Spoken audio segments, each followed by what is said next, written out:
විභාග පේපරයක් ලියද්දි මතක තියාගන්න පසුගිය විභාග ප්‍රශ්න පත්‍ර ටික කරන්න ඕන. ඒ ටික කරද්දි ඒවා හරි මාකින් ස්ක්‍රීම් එකකට ලියලා ඉවර වෙලා ලකුණු වෙන විදිය ගැන පූර්ණ අවබෝධයක් සහිතව තමයි ඔයාලා විභාගයට යන්න ඕන.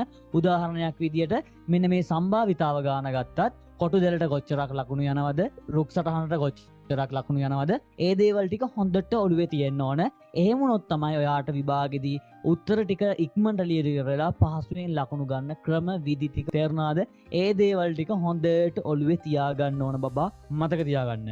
මේ අවසානම කාලේ පුළුවන් තරම් පුතේ අඩුම අඩු කාලයක් තුල වැඩි ප්‍රමාණයක් කරලා ඉවර වෙලා කොහොම හරි අපේ සිලබස් එක කවර් කරගෙන අපි පාස් පේපර් ටික කරලා ඉවර වෙලා ඉක්මනටම අපේ ලකුණු ටික හදාගන්න try කරන්න. එහෙම නැතුව ඔයාට මග හැදිච්ච දේවල් ගැන කල්පනා කර ඒ වගේ නෝට් ලියලිය ඒ වගේ එල්ලි ඉන්න එපා. ඔයාට ලකුණු ගන්න පුළුවන් පැති මොනවාද, මොන පේපර්ද කරන්න ඕන, මොන පාඩම් ටිකද රිවිෂන් වලින් කරගන්න ඕන, ඒ දේවල් ටික පිළිබඳව ફોකස් එක තියාගන්න.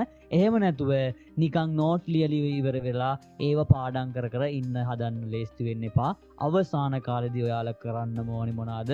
ඔයාලගේ එක්සෑම් එකට වටිනම ගණන් ටික තෝරගෙන ඉවර වෙලා ඒ ගණන් ටික හොඳට ස්ටඩි කරලා ඉවර වෙලා ඒකෙන් තිබිච්ච ටියුට් එකේ ගණන් පාස් පේපර් ගණන් ටික හදලා ඔයාගේ පාස් පේපර් ටිකයි අනුමාන ප්‍රශ්න පත්‍ර සාකච්ඡාව මගේ පන්තියේ තියෙන අනුමාන පේපර් 15ක් කරලා සාමාන්‍ය පෙළට යන්න. ලොවෙත් ඔයා ගණිත රිසල්ට් එක ඒ අකුරක් එනවමයි.